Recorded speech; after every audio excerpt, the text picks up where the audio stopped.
Hi, friends. Hello, the world. Welcome back to this episode of Tools for Transitioning Humanitarians. I'm your host, Salor Monova.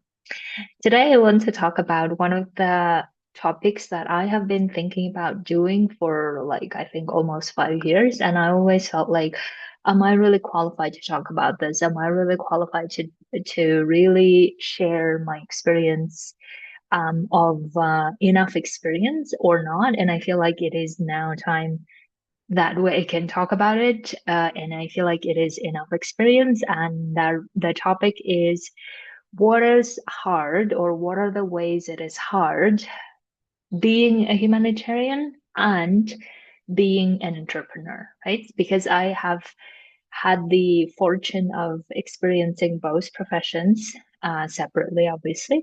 And I really feel like after more than 4 years of doing an entrepreneurial journey as a life coach and being a humanitarian in the past, I have the feeling that I can finally share with you my experience of what are the ways that both are hard.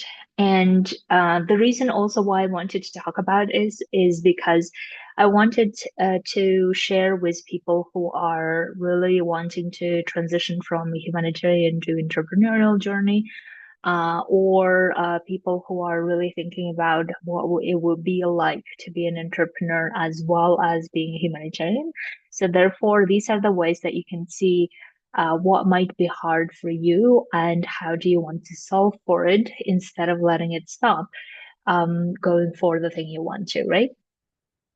And the other reason, of course, is that I talk about transitioning in so many ways. And some of the times people tell me that, well, it all sounds very easy, but isn't it hard? And I feel like, okay, I want to explain what hard means as well, so that we don't mystify it and just shove it under the rug, but rather really look at what actually hard means and how can we solve for it, right? So I have divided my hard things into three categories so that I can make it more accessible and visible to you. I probably could go into more details, so therefore you can also ask me questions anytime. But I thought these three categories, I think for most of my clients as well, feels like hard and how we can solve for it.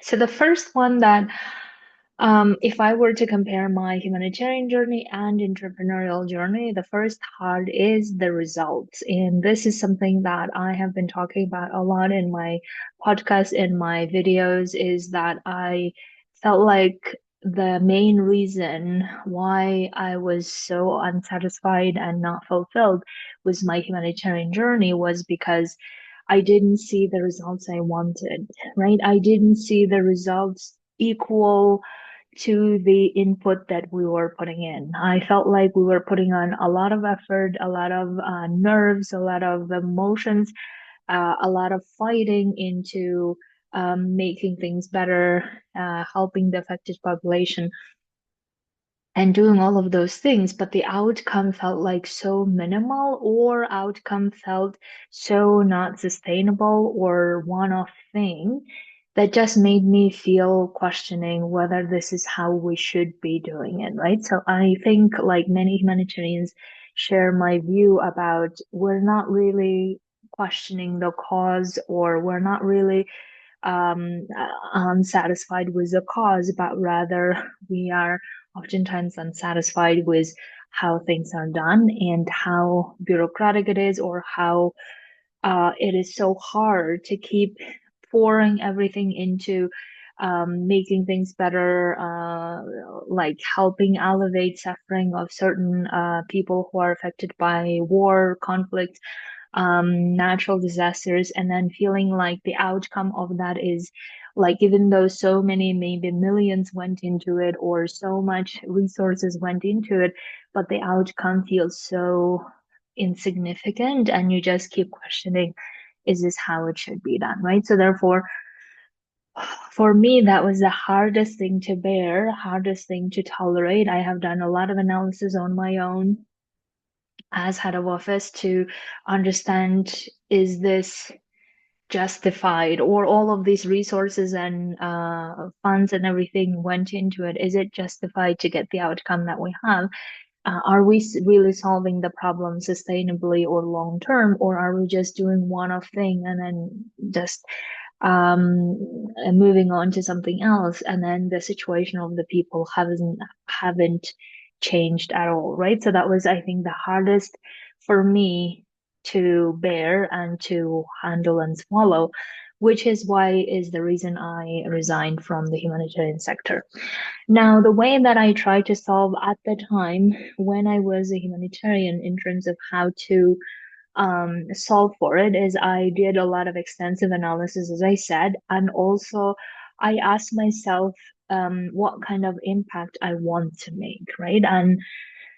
And some of the times I really felt like, okay, I want to keep doing it, and I tried to do that as well. But I felt like no matter how much I try, no matter how many people I will bring on board to be doing this work, it will not address the existential or foundational problem that I thought is a problem, which is not addressing the cause because of which it's happening, or not addressing really the problems in systemic way. And I really wanted address things in systemic ways, and therefore I felt like no matter how much I try and no matter how much I give my all, it will not be the impact that I would love to contribute to and feel good about it, right? So I really wanted to be honest with myself and with the employer, and I wanted to do things that I actually believe in, that I believe makes sense to be doing it and makes sense to be doing it long term and standing by it,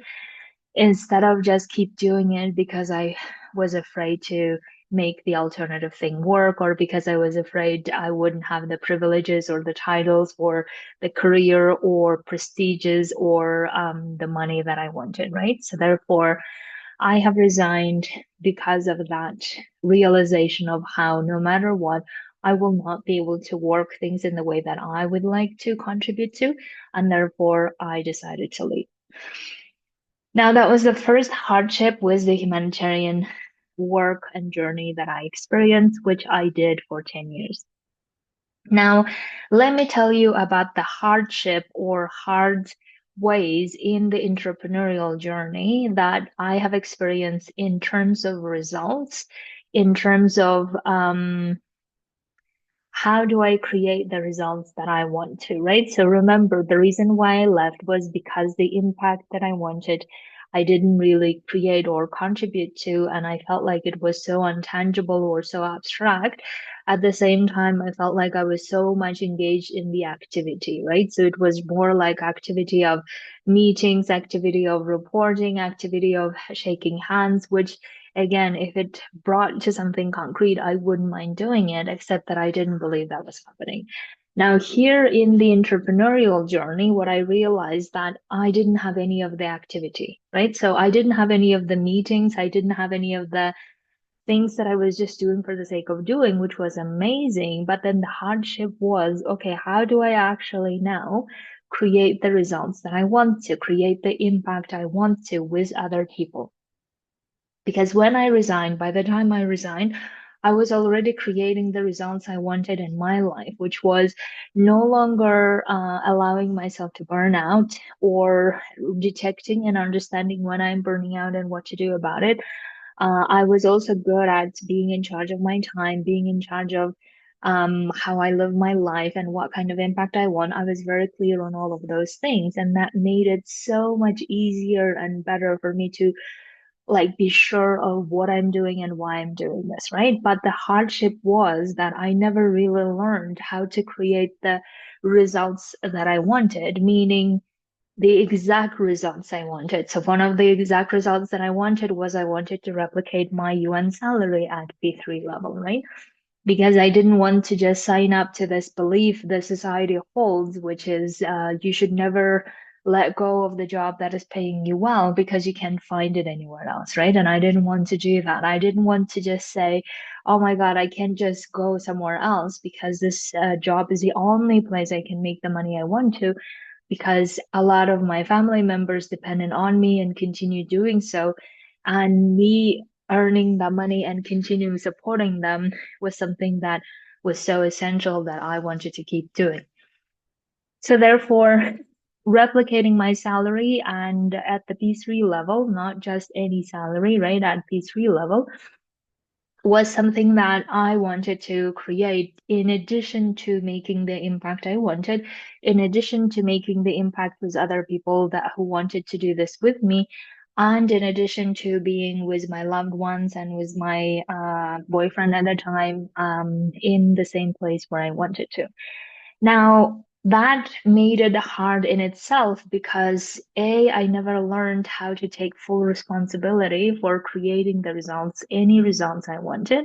I always I was somehow taught or trained by society that I can just keep doing whatever and then see what happens type of mentality, right? Or I can just be as long as I have this amount of money, then I should be okay. And why should I want more? Or what kind of like all kinds of judgments. And I didn't really understand in order to create the results and exact results that I want to, what kind of mindset I need to have, and what kind of emotions I need to learn to manage that I haven't learned. So, therefore, this was the hardest part, especially in the beginning.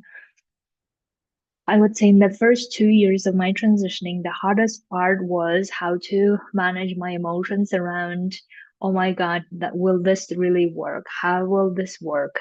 Can I really then make the impact I want to and make the money that I want to?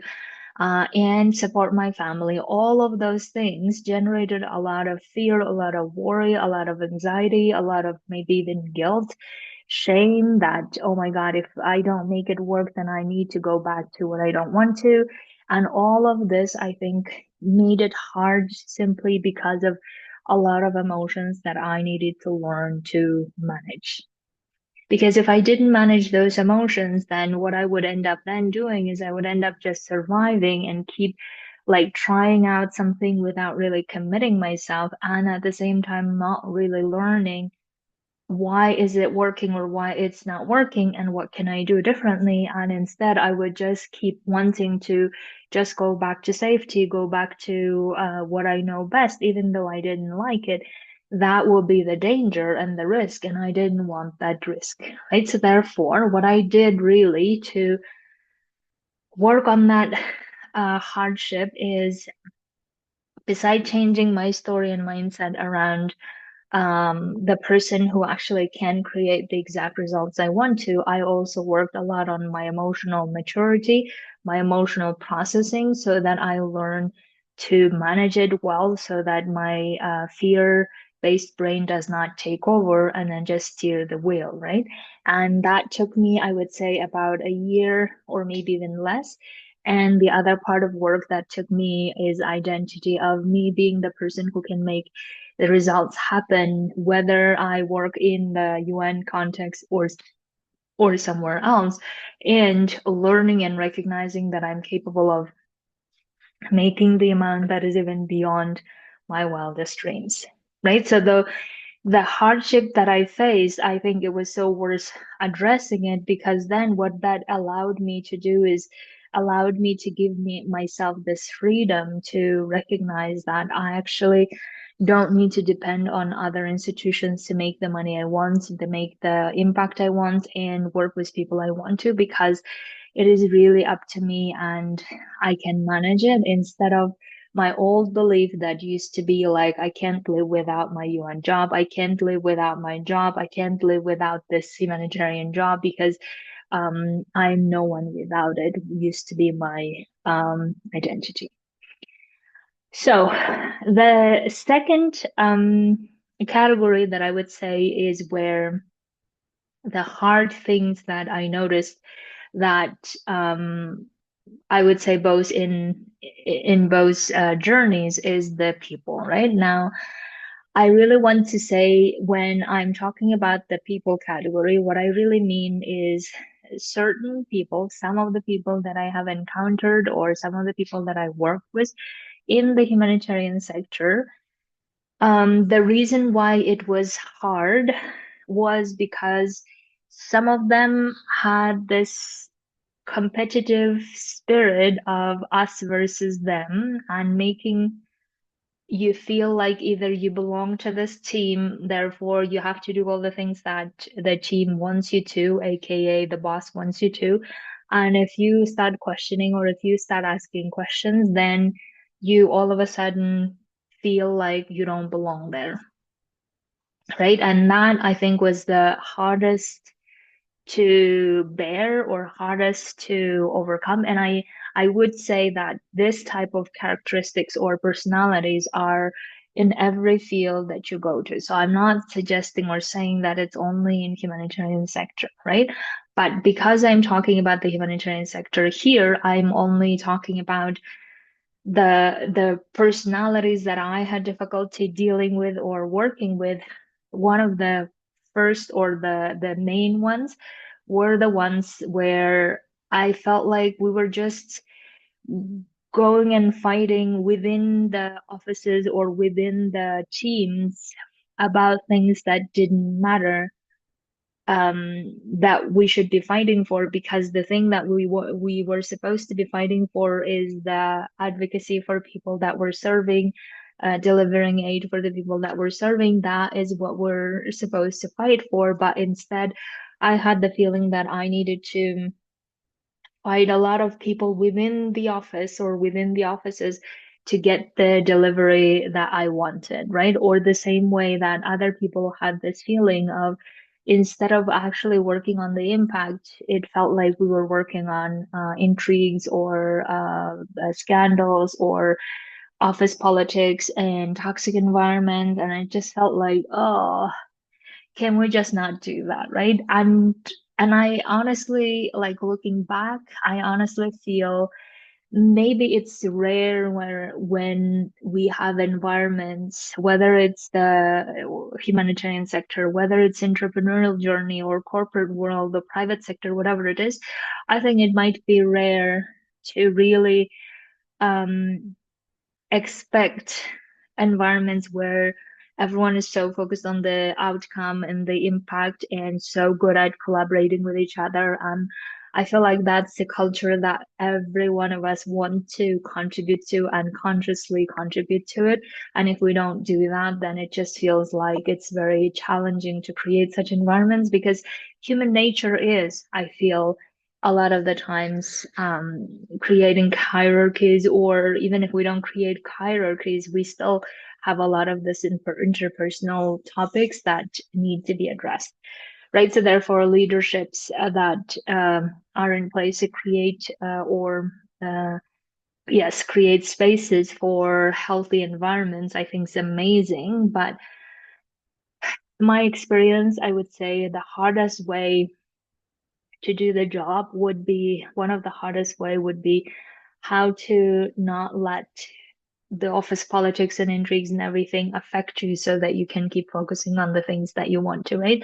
So that was, I would say, the people element in that was very hard. And the other part that was hard as well is this complaining, venting, and everyone feeling like a low morale, or not everyone, but a lot of them, and you like feeling dragged into that even though that you don't want to, but then you end up like searching for your motivation, and you already like having questions about the impact, which I was, and then you have other people and their demotivated behaviors or attitudes, and then it just feels so challenging not to be affected by it, right? So some of the ways that I have tried to solve that in the humanitarian sector back in the day, which really I felt like I was made to solve it for myself, because my health, especially my burnout, was so through the roof twice in my career that by the time I was having a burnout the second time and I was hospitalized, I realized that I cannot just continue this way. I cannot just continue dealing with everyone in this way and emotionally so involved. So therefore, I have learned to find ways to no longer be victim of my circumstances or my environment, and instead really deciding how am I in charge of my own emotions, how am I in charge of my ways of spending my time, my focus, my concentration. And if I'm going to do that, then I can't just go around being involved in all of these office politics and all the other things. And of course, me being head of office didn't help in some of the ways because it seemed like part of my job is somehow be part of the politics in some ways, but I tried not to do that as much as I could. And of course, I'm not saying, and in no way I'm blaming anyone in this, but rather saying that I was learning to take ownership for how I was reacting. I was taking ownership for how I was actually engaging with them or not engaging.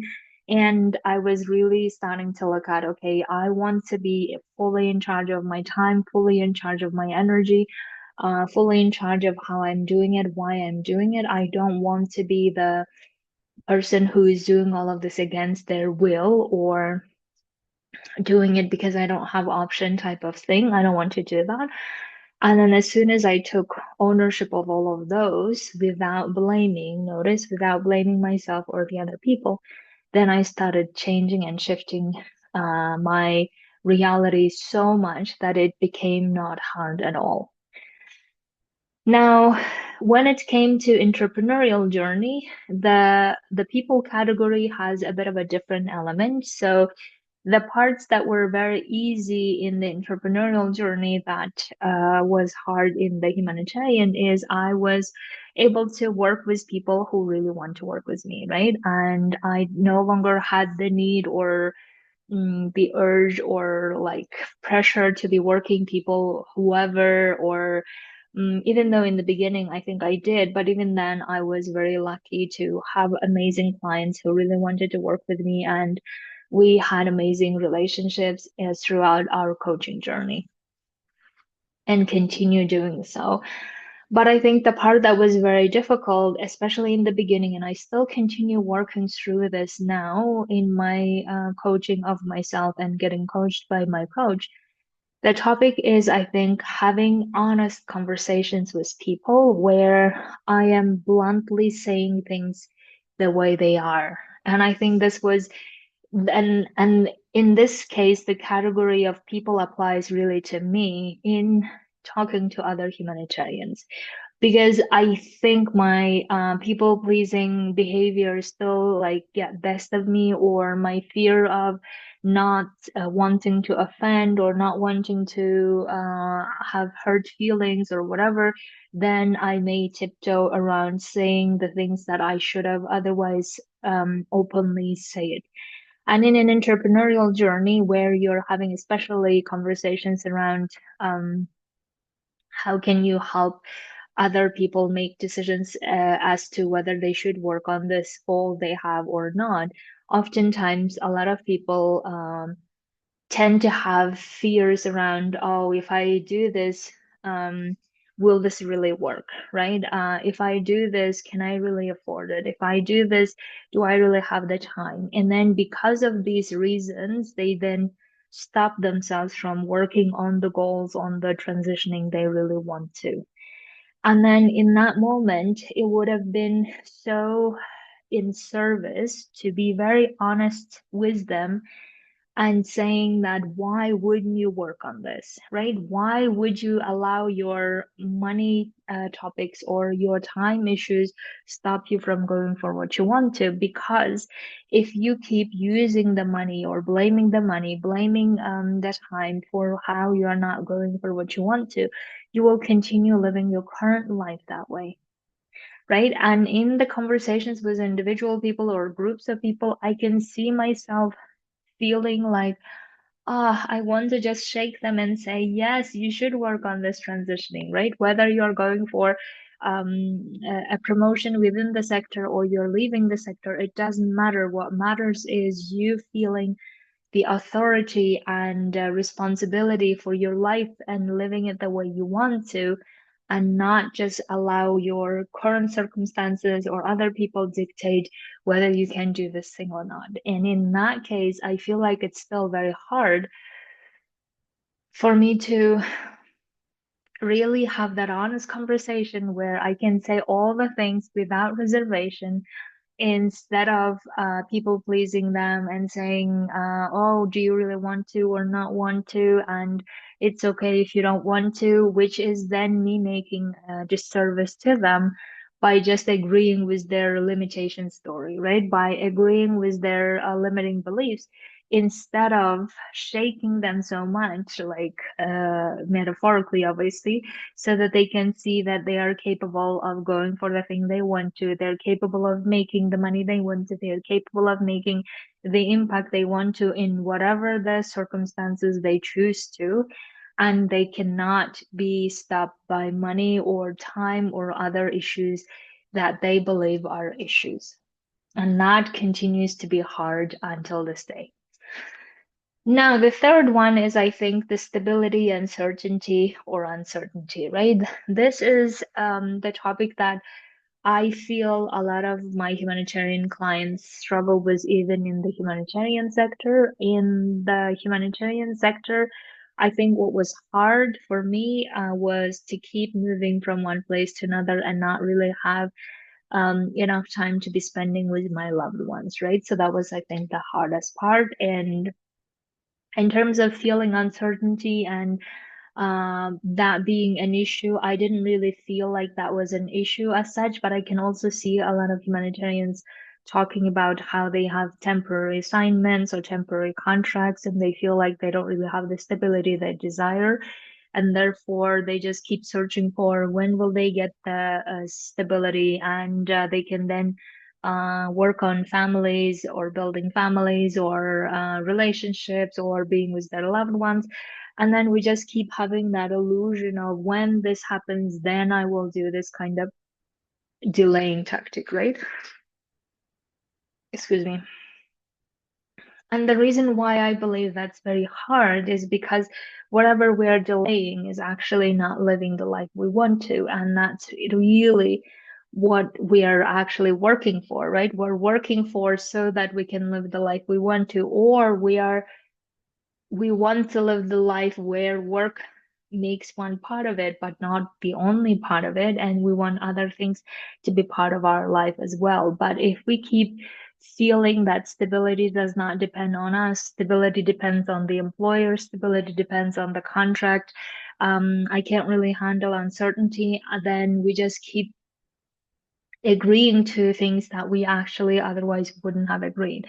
And therefore, I feel this is one of the hardest, I think, for humanitarians to really find a way to feel stable and certain. And I can also see how that would be very challenging for them transitioning to something else where they feel that stability and certainty or uncertainty feeling so hard and not knowing how to deal with it. And the way that I have dealt with it in the humanitarian sector as well as in the entrepreneurial journey is recognizing and learning that stability comes from within. It doesn't come from the employer, from the partner, from the money, from insurance, from I don't know, other investments or whatever it is. Now they will help, obviously, right? But we need to essentially understand is that stability and how we feel stable or how we deal with uncertainties depends on our emotional maturity or our emotional management or our emotional intelligence, whichever the word that relates to you most. And here is what I mean by it. When we feel stable, when we feel certain, those feeling of stable, feeling of certain comes from certain beliefs about ourselves, certain beliefs about our abilities, certain beliefs about how we can handle any situation we want to. Now, oftentimes we have, however, been taught by society that stability comes from other things outside of us, and we're somehow dependent or at the mercy of those things. And what that has led us to, unfortunately, is keep agreeing to things that we otherwise wouldn't have, and therefore not really living our lives fully the way we want to. And in the past, we used to also have this with, as women, when we thought of dependency on marriage, dependency on men, and dependency on societal norms, and then just following the things instead of really looking at what is it we want to and how do we want to make that happen. And thankfully, in many of the societies, we have arrived at that emancipation, whichever the way you want to call it. But we have recognized as women, for instance, that we no longer need to be in that situation. We don't want to, and we can divorce whenever we want to, or we don't even need to get married, or we don't need to be even financially or any other way dependent on men. But we want to have and build loving relationship that is coming from our wholeness and not out of need. And we have recognized that essentially in the men and women, especially heterosexual relationships, right? But when it comes to our jobs, we haven't really achieved that level of emancipation or that level of understanding of our stability depends on us as individuals if we want to, and we don't need to necessarily be so dependent or so at the mercy of the employer. And I think that is something that we're arriving, but we're not there yet. And therefore, one of the things that I have really understood for myself early on, even before transitioning, is that my stability depends on me. And I didn't want to repeat the mistakes that I believe my mom was making at the time when she wouldn't leave my violent father because she felt like her stability, her whole life depended on him. And I told about this story many times, but for those who haven't heard, is that back in the day when I was a teenager, I used to beg my mom to divorce my father so we can leave so that she's happy, so that we no longer witness these violences, but she wouldn't leave him at all. And I used to judge her for how she cannot be independent and she cannot do the things she wants to.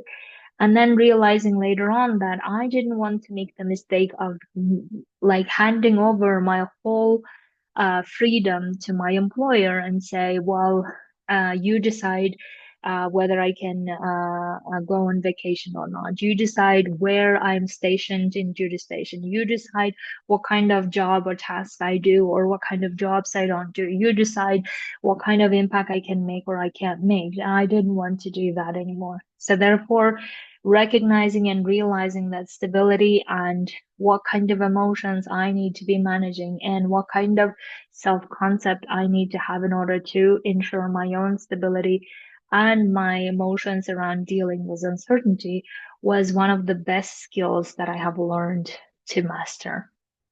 And I continue mastering those skills, but I realize that that's just a skill like any other, like learning a language or becoming a manager and learning the skill of becoming a manager. And therefore, that made it very easy, I would say, on the second year of my transitioning. It just felt so, this is how I'm going and this is the direction I'm going. And I don't want anything else. I don't want any other ways to make myself dependent on other institutions or on other people or on other committees or whatever. I want to be in charge fully of my time, my energy, the way I'm making my impact, the way I'm doing my work, the way I'm interacting and working with my clients. And I want to have that full freedom life to be living it the way I want to. And that made it easy and currently not even a problem to be dealing with. And I just felt like this is just who I am, and this is the impact I meant to create in the world. So, my dears, I have highlighted to you three different ways that you can experience hardship, both in the humanitarian as well as in entrepreneurial journey. And if you have any questions or you want to work on this topic of becoming fully free and whole to be doing whatever you love and creating the impact you want to and making the money you want to along the way, then absolutely come coach with me. I would love to help you get to the place where you feel these are no longer hardships that you need to face.